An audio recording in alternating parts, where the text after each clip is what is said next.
नमस्कार दोस्तों, स्वागत है एक बार फिर से आपका हमारे चैनल अरावली पाठशाला पर, जहाँ मैं गणेश सोलंकी आपके लिए फिर से लेकर आया हूँ कक्षा 11 की मैं।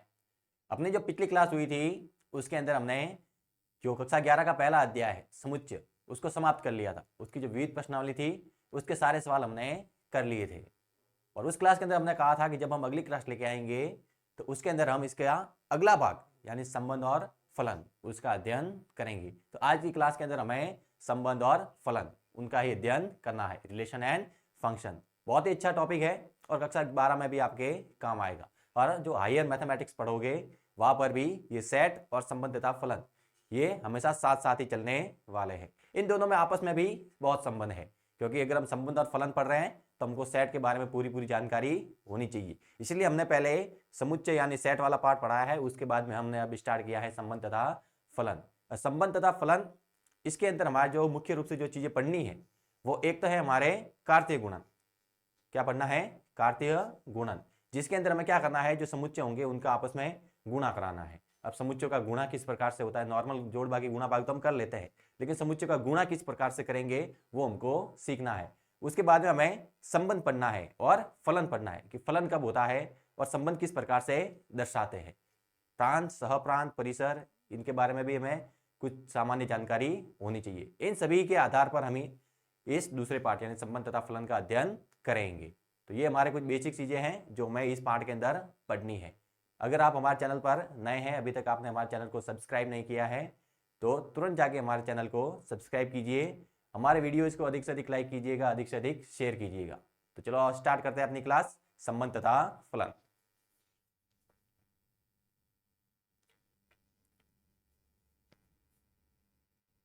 हमें जो पढ़ना है वो है संबंध तथा फलन। इस पार्ट के अंदर हमारे जो मुख्य टॉपिक है वो संबंध तथा फलन ही है कि संबंध क्या होता है, फलन क्या होता है। अब संबंध क्या होता है कि हमारे पास दो समुच्चय होंगे, दो हमारे पास क्या होंगे, समुच्चय, जिसके अंदर कुछ ना कुछ अवयव मौजूद होंगे। हमें क्या करना है कि उनके बीच का संबंध जो कि सवाल में दिया हुआ है, सवाल के अंदर वो हमें संबंध दिया हुआ होगा और उसी संबंध की सहायता से हमें वहां से जो अवयव आएंगे उनका युग्म लिखना है।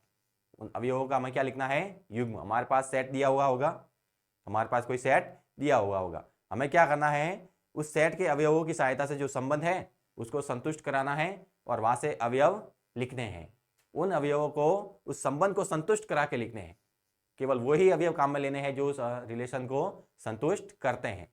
तो मतलब हमें उस संबंध का इस्तेमाल करना है, उस संबंध का इस्तेमाल करना है और उसके अंदर अवयव जो समुच्चय दिया हुआ है उसके काम में लेने हैं। अवयवों की सहायता से अगर संबंध संतुष्ट होता है तो वहां से कौन कौन से अवयव बचते हैं उनको हमें लिखना है। इसका जो पहला टॉपिक है वो समुच्चयों का कार्तीय गुणन, मतलब हमें समुच्चयों का गुणा करना आना चाहिए। समुच्चयों का क्या करना आना चाहिए, गुणा। जैसे मेरे पास अवयव लिखा हुआ है ए, एक समुच्चय लिखा हुआ है ए जिसके अंदर अवयव मैंने लिखे पी और क्यू। एक अंदर मैंने अवयव क्या लिखे, पी और क्यू। और एक दूसरा समुच्चय मैंने लिखा बी जिसके अंदर मैंने अवयव लिखे आर एस। मैंने एक समुच्चय लिखा है ए, पी तथा क्यू और बी के अंदर अवयव लिखे आर तथा एस। मुझे इनका लिखना है कार्तीय गुणा। क्या लिखना है, कार्तीय गुणा। मतलब समुच्चयों का आपस में क्या कराना है, गुणा। देखना, अब समुच्चय का गुणा हम दो प्रकार से कर सकते हैं कि ए का गुणा बी से करें या फिर बी का गुणा ए से। वैसे नॉर्मली हम ए का गुणा बी से करते हैं, बी का गुणा ए से करते हैं तो ए बी आता है। दोनों से जो मान आता है वो क्या आता है, ए बी, और दोनों एक ही होते हैं। लेकिन जब ये समुच्चय के रूप में लिखे हुए हैं तो ए गुणा बी और बी गुणा ए, क्या ये बराबर आता है या नहीं आता है वो भी चेक कर लेते हैं। अब ए और बी का गुणा कराते हैं। ए क्या है हमारे पास, पी कॉमा क्यू, और बी लिखा हुआ है मेरे पास आर कॉमा एस।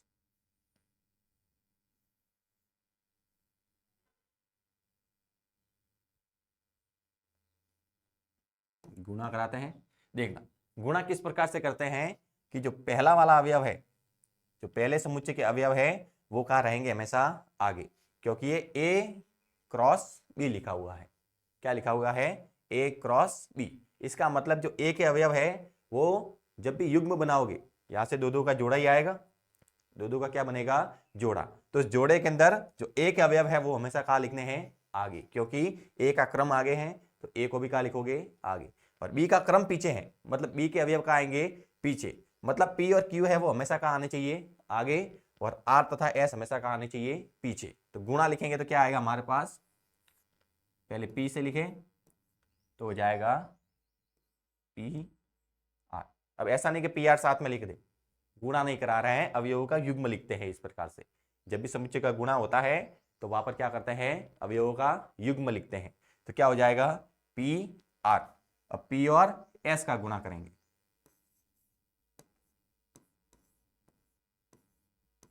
देखना जो ए के अवयव है पी तथा क्यू, तो पी कहां पर आ रहा है? आगे। और बी के अवयव क्या है? आर तथा एस, तो आर एस का है पीछे। अभी आगे क्यू का गुणा कराएं तो क्या हो जाएगा? क्यू आर और हो जाएगा क्यू एस।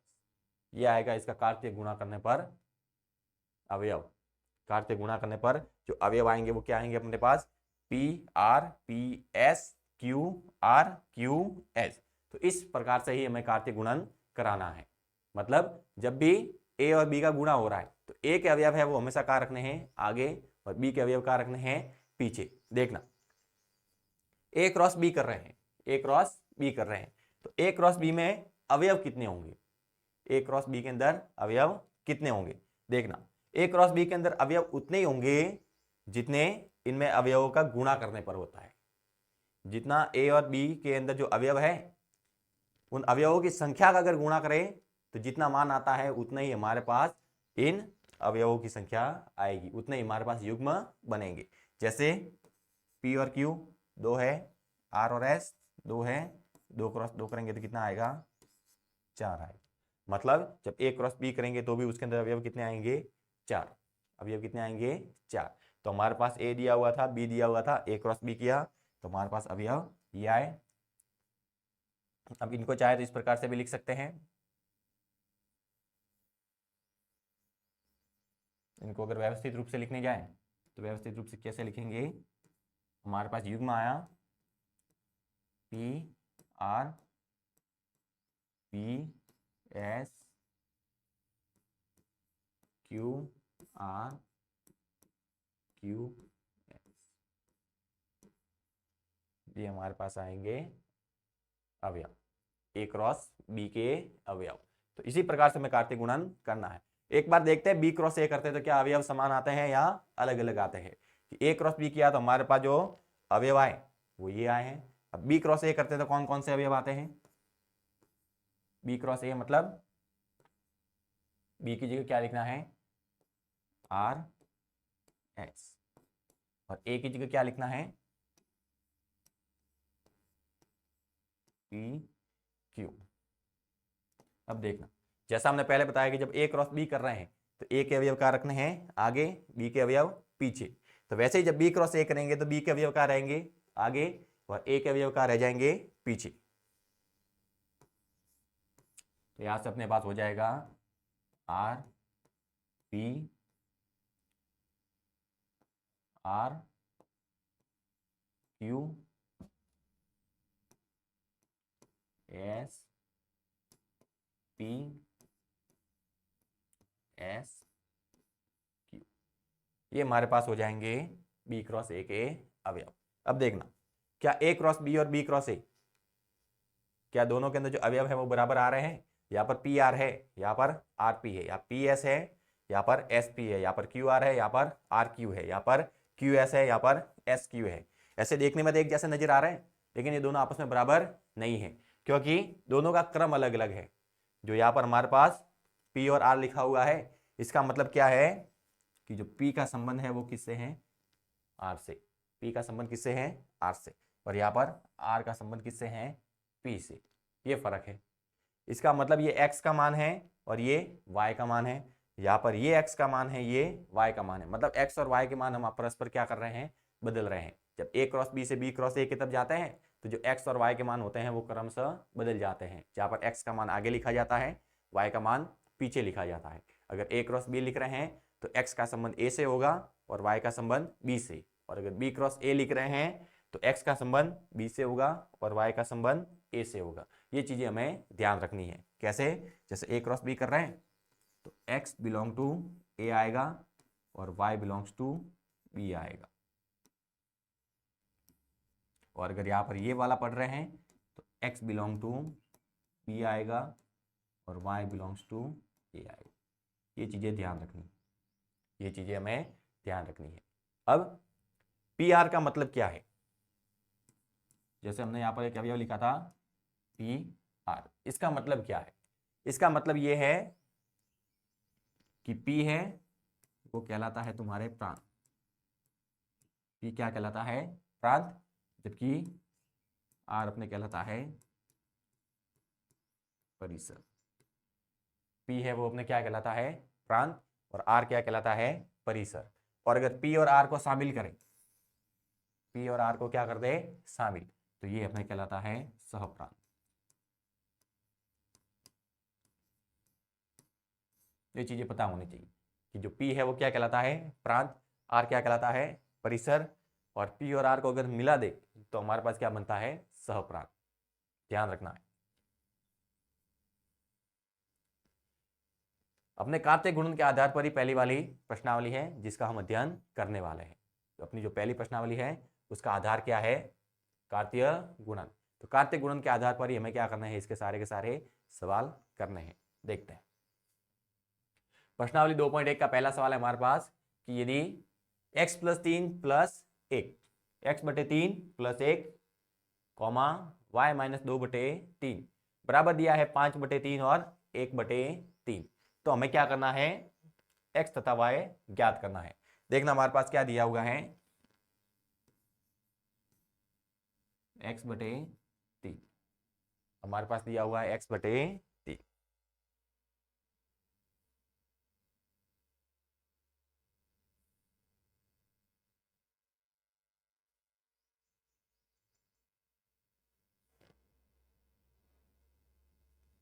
हमारे पास दिया हुआ है x बटे 3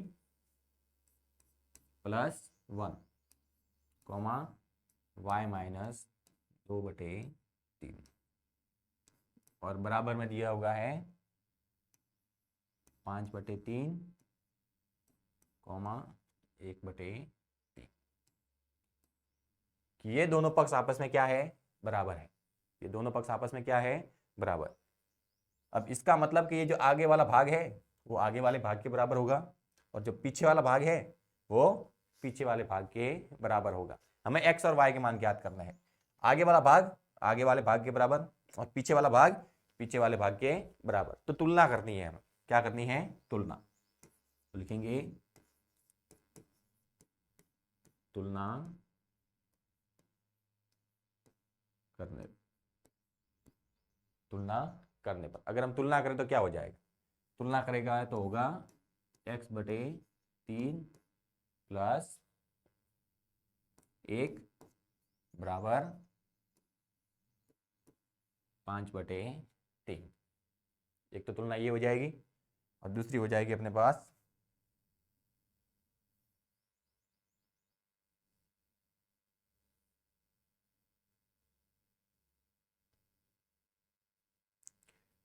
दूसरी तुलना के रूप में लिख सकते हैं y माइनस 2 बटे 3 बराबर 1 बटे 3। प्लस का 1 है इधर भेजिए, माइनस का हो जाएगा, इधर बचेगा केवल x बटे 3 बराबर 5 बटे 3 माइनस 1 हो जाएगा x बटे 3। एलसीएम लेंगे तो कितना आ जाएगा? 3, ये हो जाएगा 5,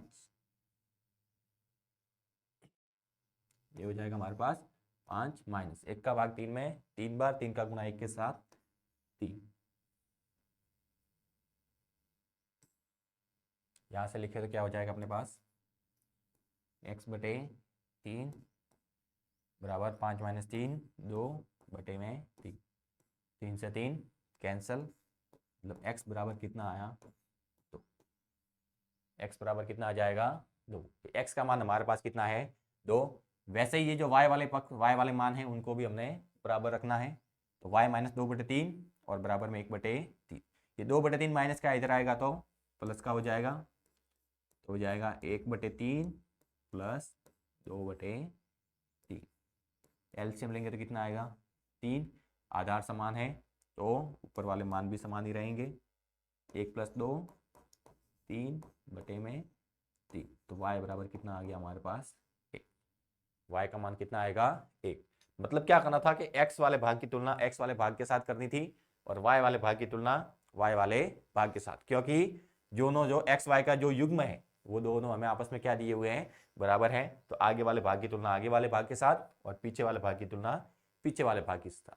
हमने जब तुलना की तो हमारे पास x का मान कितना आया 2 और y का मान कितना आया 1। आप चाहे तो अब मान रख के भी देख सकते हैं। अगर x बराबर 2 रखें तो क्या हो जाएगा 2/3 प्लस 1। अब 2/3 और 1 को जोड़ते हैं तो 5/3 आता है, और y की जगह अगर 1 रखें तो 1 माइनस 2/3, तो हमारे पास 1/3 ही आएगा। मतलब अगर मान हमने निकाल दिए हैं तो हम वापस क्रॉस चेक भी कर सकते हैं। इसका सवाल नंबर 2, जिसके अंदर कहा गया है कि यदि समुच्चय A में 3 अवयव है तथा समुच्चय B 3 4 5 हो तो A क्रॉस B में अवयवों की संख्या ज्ञात कीजिए। देखना, हमने यहां पर पढ़ा था कि A क्रॉस B में अवयव किस प्रकार से निकालते हैं कि एक जो समुच्चय है उसके अंदर अवयवों की संख्या गुणा B के अंदर जो हमारे पास अवयव है उनकी संख्या का गुणा। मतलब दोनों समुच्चयों के अंदर अवयवों की संख्या का गुणा करते हैं तो A क्रॉस B में अवयवों की संख्या आती है। उसी प्रकार का सवाल है कि यदि A समुच्चय में 3 अवयव है कि number of element in A कितने हैं 3, A में अवयवों की संख्या। और समुच्चय B क्या है, समुच्चय B है हमारे पास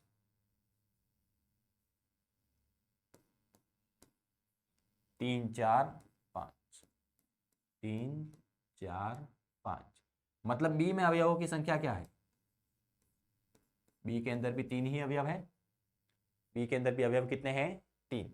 हमें A क्रॉस B में अवयवों की संख्या ज्ञात करनी है। मतलब A क्रॉस B में अवयवों की संख्या किसके बराबर आती है, नंबर ऑफ A गुणा number of element in B। A cross B में अगर अवयवों की संख्या ज्ञात करनी है तो A में अवयवों की संख्या गुणा B में अवयवों की संख्या, उनका आपस में क्या कर देते हैं गुणा। तो A में अवयव कितने हैं 3 हैं और B में अवयव कितने हैं 3, गुणा कराएंगे तो कितना आ जाएगा 9। मतलब A क्रॉस B में अवयवों की संख्या कितनी हो जाएगी 9। सिंपल सवाल है, ध्यान ये रखना है कि A क्रॉस B में अगर अवयवों की संख्या निकालनी है तो A क्रॉस B में अवयवों की संख्या A और B के अंदर जो अवयव है उनकी संख्या का गुणा करने पर ही आता है। इसका नेक्स्ट सवाल, G बराबर 7 8 दिया है, H बराबर 5 4 2 दिया है। G क्रॉस H तथा H क्रॉस G ज्ञात करना है, जैसे हमने ये वाला सवाल किया था। A cross B, B cross A, उसी प्रकार का सवाल है। G बराबर दिया है 7 8,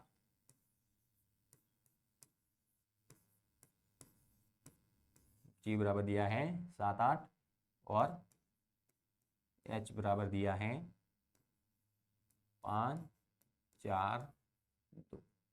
G 7 8 दिया है, H दिया है 5 4 2। हमें ज्ञात करना है G क्रॉस H।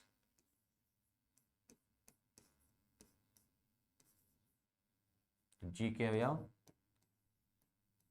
7 8, समुच्चय H के अवयव 5 4 2। अब G आगे की ओर लिखा हुआ है, मतलब जो भी X के मान होंगे उनका संबंध किससे होगा G से। H पीछे लिखा हुआ है, मतलब Y के जो भी मान होंगे उनका संबंध किससे होगा H से।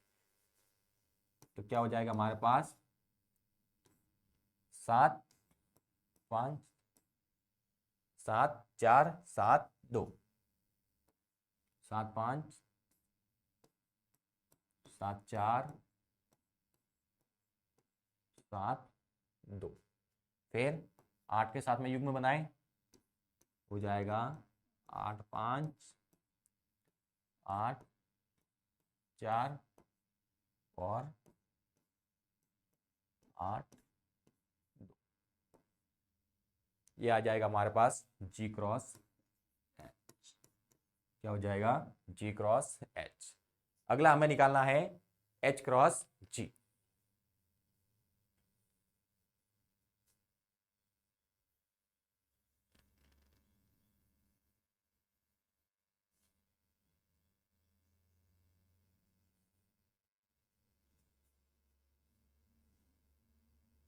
अगला यही पर लिख देते हैं H क्रॉस G। मतलब अब की बार x का मान है वो h से लिया जाएगा और y का मान है वो g से लिया जाएगा। तो h की जगह क्या अवयव है हमारे पास? 5 4 2 क्रॉस g के अंदर अवयव 7 और 8। युग्म लिखें इनका, युग्म लिखेंगे तो आएगा हमारे पास 5 7 5 8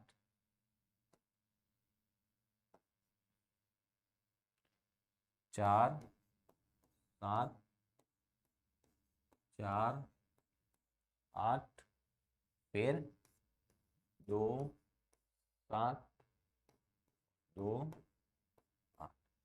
मतलब जो h के मान है वो हमेशा कहाँ रखने हैं? आगे, और जो g के मान है वो कहाँ रखने हैं? पीछे, क्योंकि हम क्या निकाल रहे हैं? h cross g।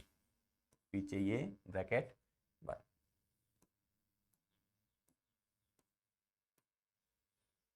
देखना g क्रॉस h और h क्रॉस g, इनके अंदर अवयवों की जो संख्या होगी वो तो क्या आएगी? बराबर, क्योंकि g के अंदर 2 अवयव, h के अंदर 3 अवयव। 2 गुणा 3 करे या 3 गुणा 2 करे, 6 ही आएगा। मतलब दोनों का जब कार्तीय गुणन करेंगे तो जो अवयवों की संख्या होगी वो तो क्या आएगी? समान आएगी। 1 2 3 4 5 6, 1 2 3 4 5 6। लेकिन जो अवयवों का क्रम होगा वो उल्टा होगा। मतलब g क्रॉस h को आप h क्रॉस g नहीं बोल सकते। तो हमें g क्रॉस h निकालना था, h क्रॉस g निकालना था, हमने निकाल दिया। अगला बतलाइए कि निम्नलिखित कथनों में से प्रत्येक सत्य है अथवा असत्य। यदि कथन असत्य है तो दिए गए कथन को सही बनाकर लिखिए। अगर असत्य है तो उसको सही बनाना है, और सत्य है तो कुछ नहीं करना। जैसे दिया हुआ है कि P बराबर mn दिया है, Q बराबर nm दिया है, तो क्या P क्रॉस B में अवयव क्या होते हैं? जैसे P बराबर दिया है हमारे पास m क्रॉस n, और Q के अंदर दिया है n क्रॉस m। क्या लिखा हुआ है? P cross Q। P और Q का क्या कराना है? कार्तीय गुणन। P की जगह mn गुणा Q की जगह nm लिखते गुणा कराते हैं। अब m आगे रखना है तो m का n के साथ में युग्म m n, फिर m का m के साथ में युग्म, फिर n का n के साथ में युग्म, और फिर n का m के साथ में युग्म। मतलब m को पहले इसके साथ लिखना है, फिर m को इसके साथ, फिर n को इसके साथ लिखना है और n को इसके साथ। देखना क्या दोनों में जो कार्तीय गुणन लिखा हुआ है उसमें क्या अवयव बराबर है? देखना mn इधर भी है, mn इधर भी है, nm इधर भी है, nm इधर भी है, लेकिन mm और nn ये वाले अवयव वहां पे मौजूद नहीं है। मतलब ये जो कथन लिखा हुआ है वो कथन कैसा है? असत्य।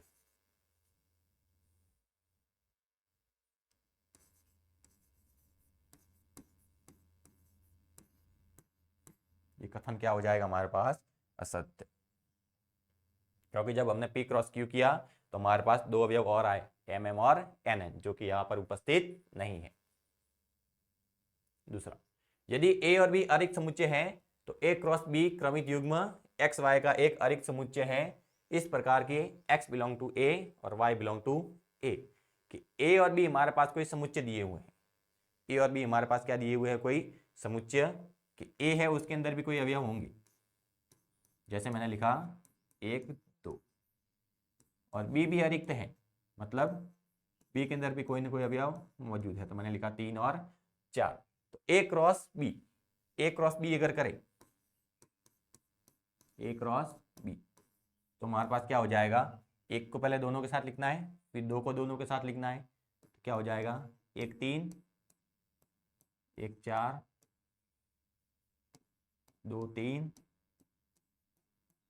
2 4। ए क्रॉस बी क्रमित युग्म एक्स वाई, अब ये जो भी लिखा हुआ है वो एक्स वाई के रूप में आएंगे। ये दो दो जो अवयव हैं वो कैसे लिखे हुए हैं, एक्स और वाई, मतलब आगे वाला मान एक्स का, पीछे वाला मान वाई का। इस प्रकार है कि एक्स का संबंध ए से है। क्या यहां पर अगर हम ये वाला अवयव लें, एक्स का संबंध क्या ए से है, एक्स का मान क्या है 1, और 1 का संबंध किससे है, ए से। जैसे ये वाला संख्या लेते हैं, युग्म है 2,3, क्या यहाँ पर x बिलोंग टू ए है, कि x का मान 2 है, क्या 2 ए से संबंध रखता है, 2 का संबंध ए से है। अब कहा गया है y बिलोंग्स टू b, जैसे ये वाला मैंने अवयव लिया, क्या यहाँ पर y का संबंध b से है, y मतलब 4, और 4 का संबंध किससे है, b से, मतलब ये जो बात लिखी हुई है वो सत्य है। ये जो बात लिखी हुई है वो क्या है, सत्य। ये कथन कैसा है हमारे पास, सत्य, क्योंकि अगर a और b अरिक्त समुच्चय हैं तो a क्रॉस b जब करेंगे तो जो x का मान आएगा उसका संबंध a से होगा और y का संबंध b से, क्योंकि a आगे लिखा हुआ था, b पीछे। अगर इसकी जगह लिखा होता b क्रॉस a, तब ये बात क्या हो जाती, गलत। तब b का संबंध है, x का संबंध है वो b से होता और y का संबंध है वो a से होता, लेकिन यहाँ पर सीधा क्रम ही लिखा हुआ है, मतलब ये x का मान है और ये किसका मान है, y का। तो x belong to a, y belongs to b। अगला हमारे पास लिखा हुआ है कि यदि a बराबर है 1 2, b बराबर है 3 4, तो हमें a क्रॉस b इंटरसेक्शन 5 बराबर 5 दिया गया है, कि ये दिखाना है सत्य है या असत्य।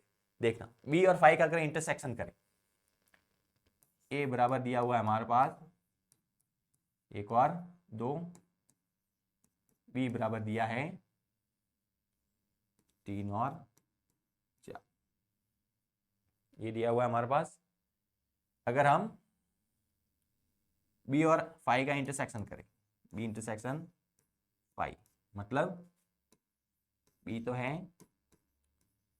3,4 और इंटरसेक्शन 5 मतलब रिक्त।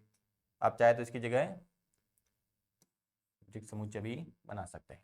दोनों के अंदर कॉमन क्या आ रहा है, दोनों के अंदर कॉमन क्या आ रहा है, इधर तो कोई अवयव भी मौजूद नहीं है, मतलब दोनों के अंदर जो कॉमन आएगा वो क्या आएगा, रिक्त समुच्चय, मतलब इसको 5 भी लिख सकते हैं, मतलब b इंटरसेक्शन 5 क्या आ जाएगा 5, मतलब इसकी जगह हम 5 लिख सकते हैं। अगला हमें लिखना है a cross b intersection 5, a cross b intersection 5, मतलब a की जगह तो a ही आएगा और क्रॉस b इंटरसेक्शन 5 मतलब 5 ही आया, b और 5 का इंटरसेक्शन किया था, कितना आया था 5, मतलब इसकी जगह हम क्या लिख सकते हैं 5। अब a का गुणा किसके साथ करना है, 5 के साथ, a का गुणा किसके साथ करना है 5 के साथ, a मतलब 3,4 और दूसरा हो जाएगा हमारे पास रिक्त समुच्चय। रिक्त समुच्चय के साथ में गुणा करेंगे, देखना जो अवयव आएंगे वो तो x और y के रूप में आएंगे। यहाँ पर x का मान तो हम 3 लिखेंगे, x का मान तो क्या लिखेंगे 3, लेकिन y का मान पीछे क्या लिखेंगे, y का मान लिखने के लिए हमारे पास कुछ है ही नहीं, तो यहाँ पर तो जो भी अवयव आएगा वो x y के रूप में आएगा, तो x का मान तो हमारे पास मौजूद है, अब y का मान मौजूद नहीं है, तो क्या यहाँ पर a क्रॉस b का कोई अवयव आएगा। अगर 4 का इसके साथ में युग्म लिखे तो x का मान तो 4 लिख देंगे, अब यहाँ से y का मान क्या लिखेंगे, y का मान तो कुछ है ही नहीं, अब y का मान नहीं है तो क्या x y के रूप में यहाँ पर कोई अवयव आएगा, y का मान ही नहीं है तो यहाँ पर x y के रूप में कोई भी अवयव आने वाला नहीं है, मतलब ये भी कितना हो जाएगा रिक्त, मतलब 5, यानी जो बात लिखी हुई है वो बात कैसी है, सत्य है।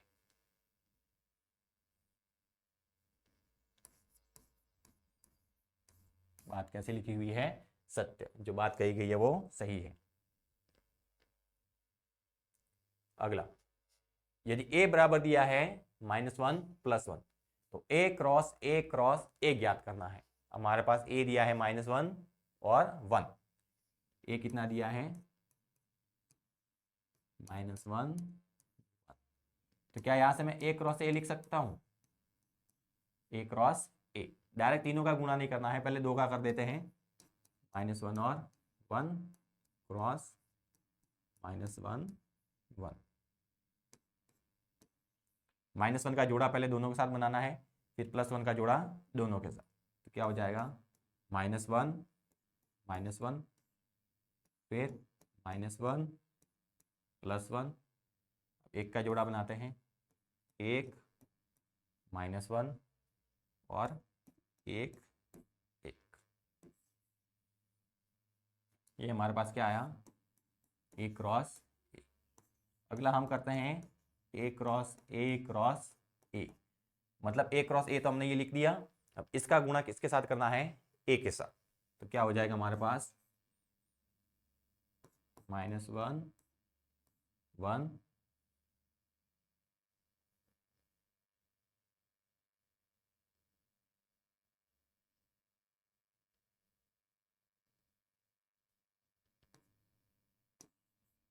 -1 1, मतलब ये मैंने ए लिखा और फिर मैं लिख रहा हूँ ए क्रॉस ए, और ए क्रॉस ए मैंने निकाल दिया है। मतलब ए का गुणा किसके साथ कराना है? ए क्रॉस ए के साथ। और ए क्रॉस ए के अवयव है हमारे पास -1 -1 -1 +1 +1 -1 और 1,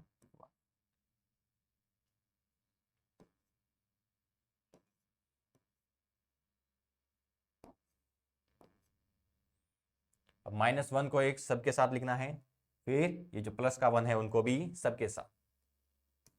अब यहाँ पर जो भी x का मान आएगा वो इससे संबंध रखेगा, और जो y का मान आएगा वो इससे संबंध रखेगा। तो क्या हो जाएगा हमारे पास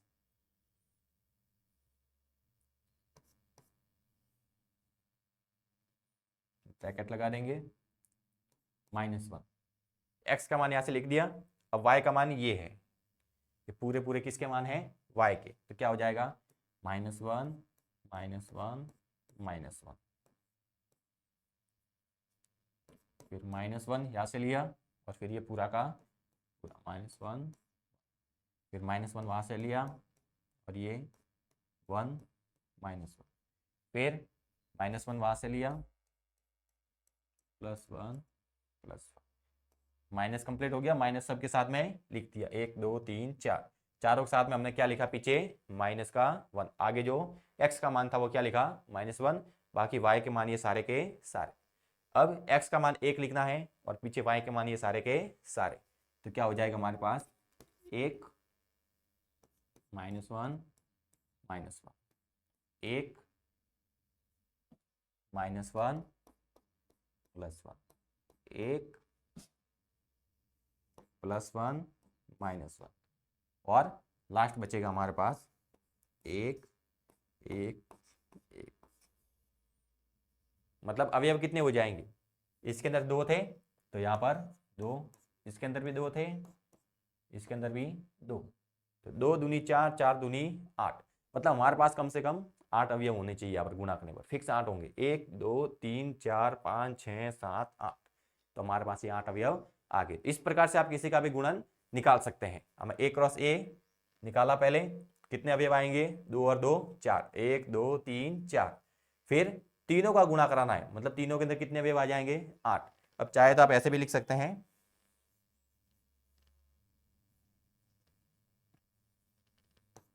2 गुणा 4, क्योंकि ए क्रॉस ए में कितने अवयव आए थे? 4, तो 2 गुणा 4 करेंगे तो भी कितना आएगा? 8। क्या करना है?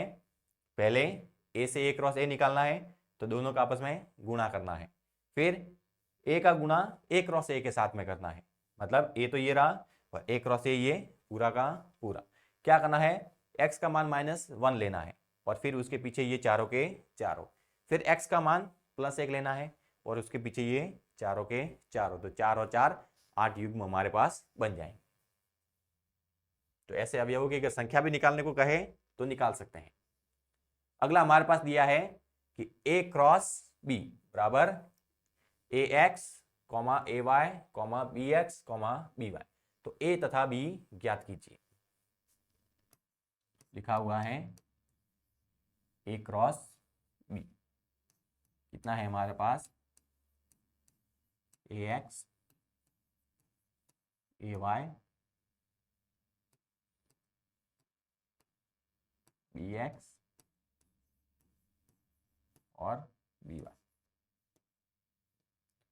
अब जो आगे वाले जो अवयव लिखे हुए इसके अंदर जो x का मान है आगे की ओर, उसका संबंध किससे है, a से, और जो पीछे वाले मान है उनका संबंध किससे है, b से। तो यहां से क्या लिखेंगे, अगर a क्रॉस b है वो अगर p और q के रूप में लिखा हुआ है, if a cross b p और q के रूप में लिखा हुआ है, इसका मतलब p बिलोंग्स टू a होता है और q बिलोंग्स टू b होता है। यहाँ पर हम x और y के रूप में नहीं ले रहे क्योंकि x और y इसके अवयव है, तो हो सकता है कंफ्यूजन क्रिएट करे, तो हमने p और q लिखा है। तो p और q के रूप में अगर कोई अवयव है तो p का संबंध a से होगा और q का संबंध b से होगा। तो इसी प्रकार जो आगे वाले अवयव हैं a और b, उसका संबंध किससे हो जाएगा, a से, a comma b belongs to a, और जो पीछे वाले अवयव है x कॉमा, उसका संबंध हो जाएगा b से। तो यहां से अगर समुच्चय लिखें तो क्या हो जाएगा, a हो जाएगा ab और p हो जाएगा xy। तो इस प्रकार से अगर कोई भी कार्य गुणन दिया है तो वहां से हम समुच्चय लिख सकते हैं। अगला है हमारे पास ए दिया है 1 2, बी दिया है 1 2 3 4, सी दिया है 5 6, डी दिया है 5 6 7 8। सत्यापित कीजिए कि A cross B intersection C बराबर A cross B intersection A cross C. तो पहले हमें तो ये वाला हल करना है। क्या दिया हुआ है, पहला A cross B intersection C बराबर A cross B intersection A cross C. हमें ए और बी इंटरसेक्शन सी का क्रॉस लिखना है। तो ए के अवयव क्या है हमारे पास, एक और दो, क्रॉस बी इंटरसेक्शन सी, मतलब बी और सी में कॉमन क्या आ रहा है, या से हम लिख नहीं रहे हैं, डायरेक्ट समझना है कि दोनों के अंदर कॉमन क्या है। बी और सी में कॉमन क्या है, एक कॉमन नहीं है, दो कॉमन नहीं है, तीन कॉमन नहीं है, चार भी कॉमन नहीं है, पांच और छह भी कॉमन नहीं है। मतलब बी और सी के अंदर तो कुछ भी कॉमन नहीं आ रहा है। मतलब क्या हो जाएगा, यहाँ पर क्या आ जाएगा, रिक्त समुच्चय आ जाएगा। रिक्त समुच्चय का गुणा किसी के साथ भी करते हैं तो हमेशा क्या आता है, रिक्त समुच्चय। अब चाहे तो यहाँ पर 5 भी लिख सकते हैं, 5 लिखोगे तो मेरे ख्याल से बेटर रहेगा। बी और सी का इंटरसेक्शन क्या आया, बी और सी में कुछ भी कॉमन नहीं था तो यहाँ पर हमने लिखा 5, यहाँ पर क्या लिखा 5, और 5 का गुणा किसी के साथ भी कराए तो हमेशा क्या आता है 5। मतलब इधर तो हमारे पास क्या आया 5, और बराबर में इधर देखते हैं ए क्रॉस बी, ए और बी का हम क्या कराए, क्रॉस कराए। ए और बी का क्रॉस कराएंगे तो क्या आ जाएगा हमारे पास, एक और ए और बी का क्रॉस कराना है तो ए के अवयव और बी के अवयव का गुणा, तो एक के साथ में सारे के सारे, एक एक, एक दो, एक तीन, एक चार, और साथ में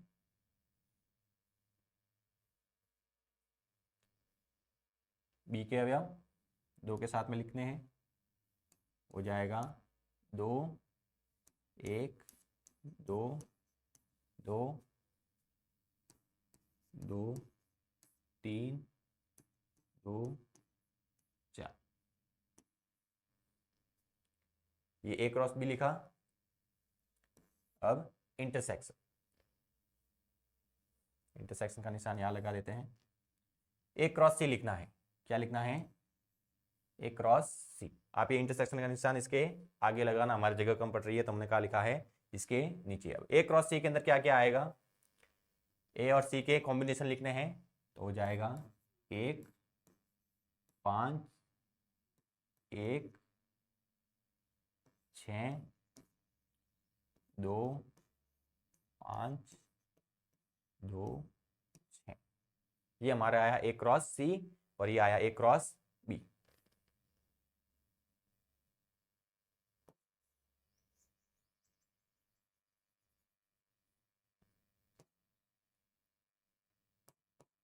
यहां पर तो हमारे पास कितना आया था 5। अब इधर देखते हैं इन दोनों के अंदर कॉमन क्या है। ये कॉमन नहीं आ रहा, ये भी कॉमन नहीं आ रहा, ये भी कॉमन नहीं आ रहा, ये भी कॉमन नहीं आ रहा है, ये भी कॉमन नहीं है, ये भी कॉमन नहीं है, ये भी कॉमन नहीं है, ये भी कॉमन नहीं है। मतलब दोनों के अंदर कुछ भी ऐसा अवयव नहीं है जो दोनों में बराबर है। मतलब दोनों के अंदर कोई भी अवयव कॉमन नहीं है। मतलब यहां से भी क्या जाएगा हमारे पास 5। मतलब LHS इक्वल RHS।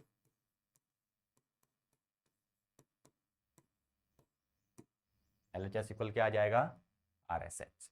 LHS और RH दोनों आपस में क्या है बराबर है। इसको हल किया तो भी हमारे पास 5 आया, इसको हल किया तो भी हमारे पास 5 आया।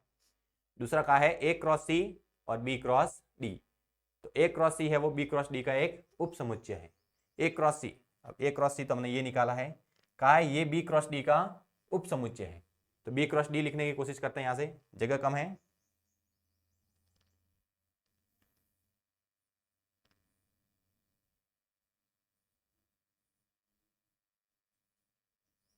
देखना हमारा A क्रॉस C कितना आया अपने पास,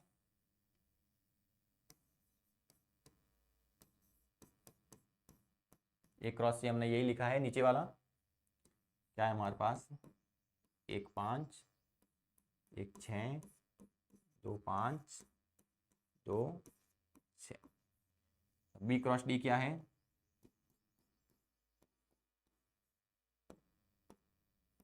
B क्रॉस D मतलब B और D का हमें क्या करना है क्रॉस करना है। तो 4 अवयव इसके, 4 अवयव इसके, कितने हो जाएंगे 16 अवयव। हो सकता है या कम जगह है आने मुश्किल है। एक को सबके साथ लिखना है 1 5 1 6 1 7 1 8। फिर 2 को लिखना है 2 5 2 6 2 7 2 8। फिर 3 को लिखना है 3 5 3 6 3 7 3 8। फिर 4 को लिखना है 4 5 4 6 4 7 और 4। ये हमने लिखा B क्रॉस D। कहा गया A क्रॉस C है वो B क्रॉस D का उप समुच्चय है। मतलब क्या A क्रॉस C के जो अवयव हैं क्या वो B क्रॉस D से बने हैं। A क्रॉस C के अंदर 1 5 है, इसके अंदर भी 1 5 है, 1 6 है, 1 6 है, 2 5 2 5 है, 2 6 2 6 भी है। मतलब A क्रॉस C का निर्माण किससे हुआ है B क्रॉस D से। ऐसा कह सकते हैं कि A क्रॉस C किससे बना है B क्रॉस D से। तो यहाँ पर हम लिख सकते हैं कि A क्रॉस C उप समुच्चय है किसका B क्रॉस D का। ऐसा हम कह सकते हैं। मतलब ये जो बात लिखी हुई है वो सत्य है कि A क्रॉस C है वो B क्रॉस D का एक उप समुच्चय है। हमने A क्रॉस C लिखा, B क्रॉस D भी लिखा, तो पता चला कि A क्रॉस C के जो अवयव हैं वो B क्रॉस D से ही बने हैं। मतलब A क्रॉस C की तुलना में B क्रॉस D बड़ा है और B क्रॉस D के अंदर A क्रॉस C के अवयव मौजूद है। मतलब ये तो शाब्दिक समुच्चय हो जाएगा और ये उसका हो जाएगा उप समुच्चय। मतलब A क्रॉस C है वो B क्रॉस D का उप समुच्चय है। जगह थोड़ी कम थी तो हमने इसको छोटा छोटा लिखने की कोशिश की है। हमें आशा है आपको समझ में आया हो। अगला सवाल नंबर 8। मान लीजिए कि A बराबर है 1 2, B बराबर 3 4। तो A क्रॉस B लिखिए। क्या लिखना है A क्रॉस B। A बराबर लिखा हुआ है हमारे पास 1 2, B बराबर क्या लिखा है 3 4। हमें लिखना है A cross B। A cross B, A cross B लिखेंगे तो क्या आ जाएगा 1 3 1 4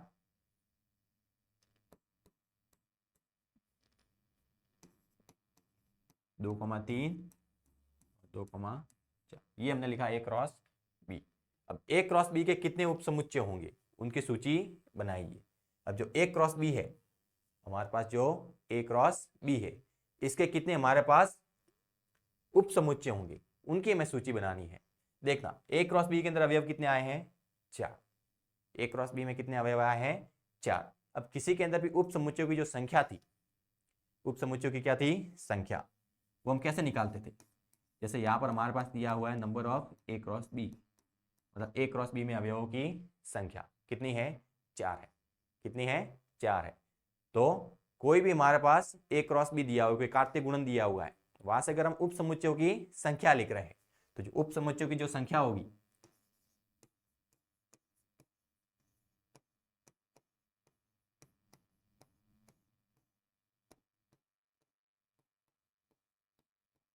उपसमुच्चयों की संख्या वो कैसे आएगी? 2 की घात n के रूप। किस प्रकार से आएगी? 2 की घात n के रूप में।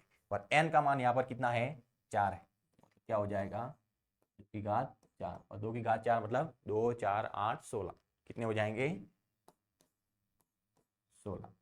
कि जो ए क्रॉस बी में जो उपसमुच्चय है वो कितने हो जाएंगे? 16। जबकि ए क्रॉस बी में अवयव 4 है। देखना, अवयव कितने हैं? 4। और उन अवयवों की सहायता से अगर उपसमुच्चय बनाए तो कितने बनेंगे? 16। अब वो अवयव 4, अब इनकी सहायता से अगर हम अवयव लिखे तो अवयव क्या हो जाएंगे? अगर समुच्चय में ए क्रॉस बी लिख रहा हूं, समुच्चय ए क्रॉस बी, तो इसके अंदर अवयव कौन कौन से होंगे वो देखना। ऐसे तो सारे अवयव हैं, लेकिन ऐसे लिखने जाएं तो क्या लिखेंगे? 1, 2, 3, 4। दोनों के अवयव मिक्स करके लेने हैं। दोनों के अवयव मिक्स करके तो क्या हो जाएगा? 1, 2, 3, 4। किसी भी अवयव को रिपीट नहीं करना।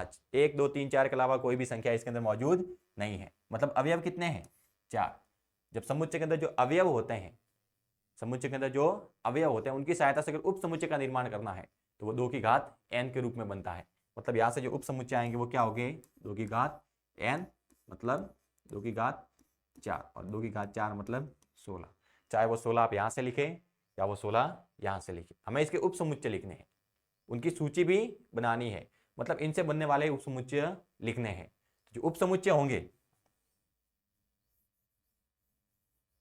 उप समुच्चय क्या होंगे हमारे पास? सूची बना रहे हैं उप समुच्चयों की। देखना, उप समुच्चय तो पहला तो हमने क्या लिखा? 5, क्योंकि रिक्त समुच्चय तो क्या होता है? सबका उप समुच्चय होता है। अब यहां से एक एक अवयव भी लिख सकते हैं।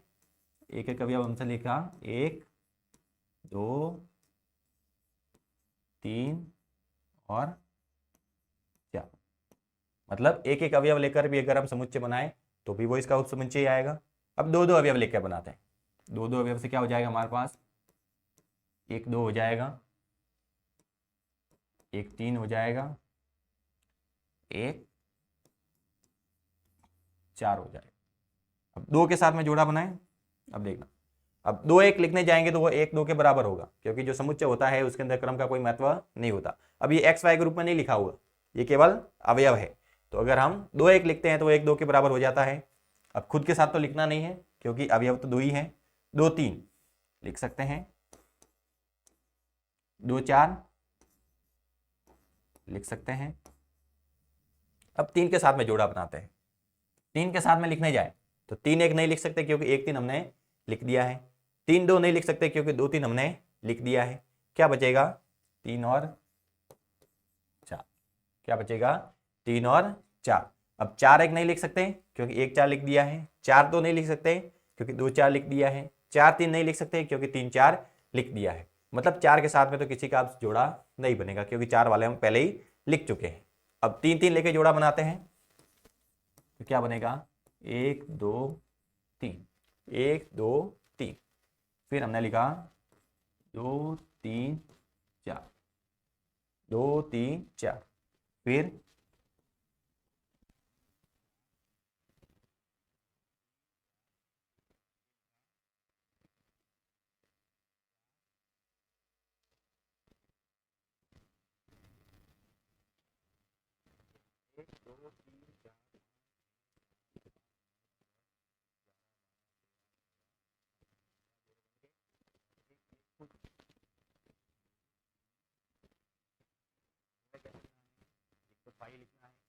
एक एक का जोड़ा बनाया, फिर दो दो के जोड़े बनाए, एक दो एक तीन एक तो हो जाएगा।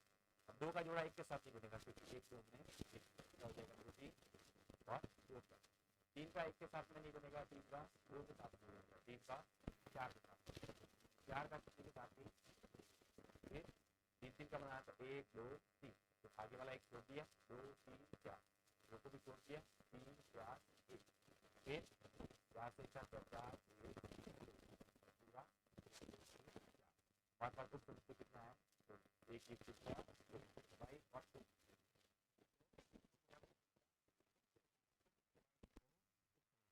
इसके अलावा जो 14 बने थे उनमें 14 और 2 कितने हो गए 16। तो हमारे पास जो एक वर्ष भी था उसके लिए कितने वर्ष मुझे हुए। सवाल नंबर 9, मान लीजिए ए और बी दो समुच्चय है जहाँ एन ए बराबर 3 है, एन बी बराबर 2, यदि x1 y2 z1 ए क्रॉस बी में ए और बी को ज्ञात कीजिए जहाँ x y और z भिन्न भिन्न अवयव कहा गया है।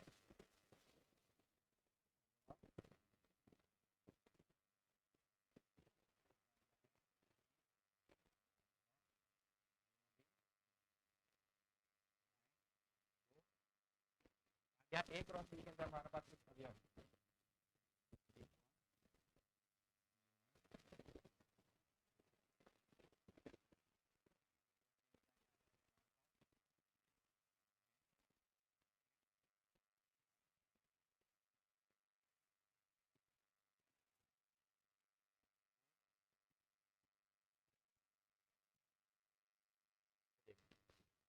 ए क्रॉस बी के अंदर कौन कौन से अवयव है, x1 है, y2 है, z1। ए के अंदर 3 अवयव है, बी के अंदर 2 अवयव, तो 3 गुना 2 तो अवयव कितने आएंगे 6। अब ए के अंदर 3 अवयव, ए के मान देखा, ए के मान होंगे वो x के मान होंगे और बी के मान होंगे वो y। x के मान के रूप में क्या लिखा हुआ है x y z, कितने हैं 3 है, और बी का मान y का मान होगा तो y के मान के रूप में कितना है 1 2, तो वापस क्या आ गया 2, मतलब y के मान केवल 2 ही, एक और 2, मतलब 1 और 2 का संबंध किससे होगा b से, और x y और z इसका संबंध किससे होगा a से। कारण अगर a cross b, a cross b में a क्रॉस b में अगर अवयव लिखा हुआ है हमारे पास क्या लिखते हैं b बिलोंग्स टू a, इसी प्रकार से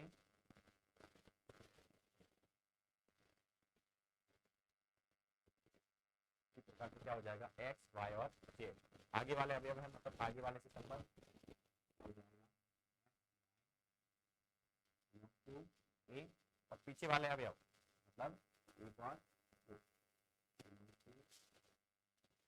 ए और बी ज्ञात करने थे, ए बराबर क्या हो जाएगा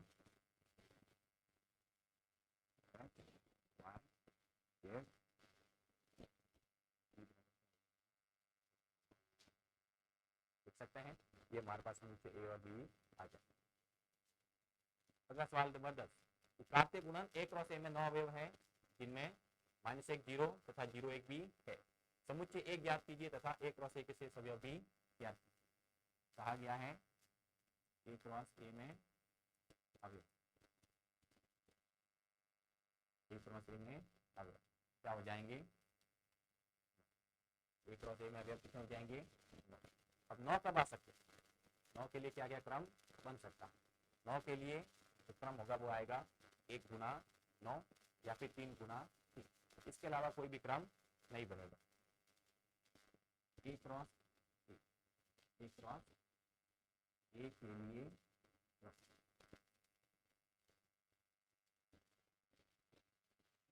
एक गुणा अगर 9 करने जाए, एक गुणा 9 करने जाए तो 1 और 9 दोनों अलग अलग हो जाएंगे।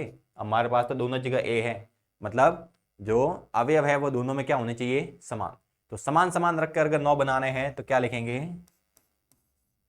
3 क्रॉस 3। ए क्रॉस ए के लिए क्रम क्या हो जाएगा 3 क्रॉस 3, मतलब आगे में भी 3 पीछे में भी 3, इसका मतलब नंबर ऑफ एलिमेंट इन ए बराबर कितना हो जाएगा 3। ए के अंदर जो अवयव है वो क्या हो जाएंगे 3। अब यहाँ पर अवयव देखते हैं, ए क्रॉस ए में अवयव, ए क्रॉस ए के अवयव ए क्रॉस ए का अवयव क्या है? -1, 0, 0, -1। और कौन कौन सी संख्या आ रही है? तो ए क्रॉस ए करेंगे तो सारे जो अवयव होंगे क्रॉस के अंदर ए के ही आएंगे। सारे के सारे अवयव है वो किसके आएंगे? ए के, क्योंकि ए के अलावा यहाँ पर कोई दूसरा अवयव, कोई दूसरा समुच्चय नहीं। जितने भी अंदर अवयव है वो सभी का संबंध किससे हो जाएगा? ए से। तो यहाँ पर कौन कौन से अवयव आ रहे हैं? -1, 0 और 1, मतलब 3 अवयव आ रहे हैं। 3 अवयवों का संबंध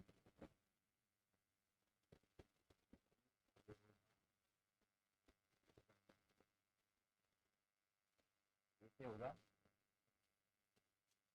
किससे होगा?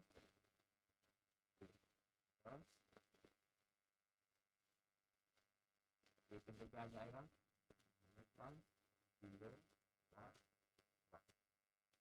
क्योंकि ये जो भी अवयव लिखे हुए वो ए के हैं, ए के अलावा यहाँ पर कोई दूसरा समुच्चय नहीं है। इसका संबंध भी ए से ही होगा, ए से ही आया ये। 0 भी कहाँ से आया है? ए से। और ये +1 भी कहाँ से आया है? ए से, क्योंकि ए क्रॉस ए के अवयव है ये, मतलब आगे वाला भी इसके अंदर ए है, पीछे वाला भी ए है। सारे मान ये किसके हैं? ए के।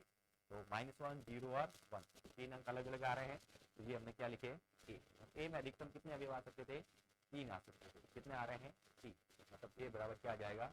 -1, 0 और 1। हमें कहा ए क्रॉस ए के शेष अवयव भी ज्ञात कीजिए, मतलब हमें इनके शेष अवयव भी लिखने हैं। ए बराबर हमारे पास लिखना है ए क्रॉस ए प्लस -1, 0, +1 का में गुणा करते हैं। एक बार -1 के साथ में सभी का युग्म लिखें, फिर 0 के साथ और फिर 1 के साथ। क्या हो जाएगा?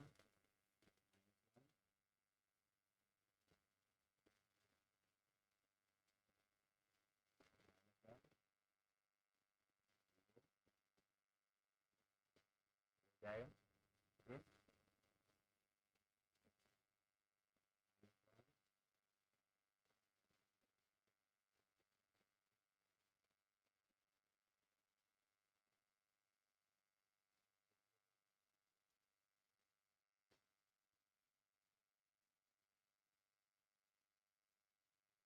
-1 का सबके साथ में युग्म लिखना है, फिर 0 का सबके साथ में युग्म लिखना है, फिर 1 का सबके साथ में क्या लिखना है?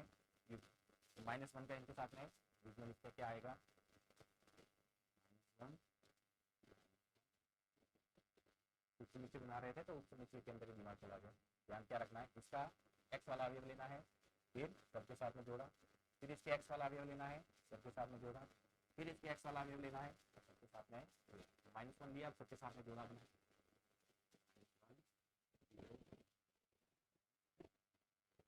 अब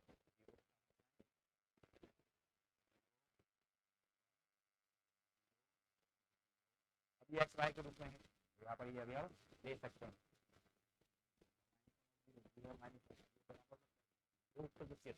यहाँ पर ये क्रॉस कर रहे हैं, तो क्रॉस के गुणे वाले हैं। ये x का मान है, ये y का मान है, ये x का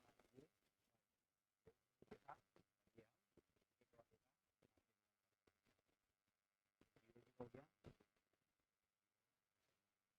एक का गुणा करें,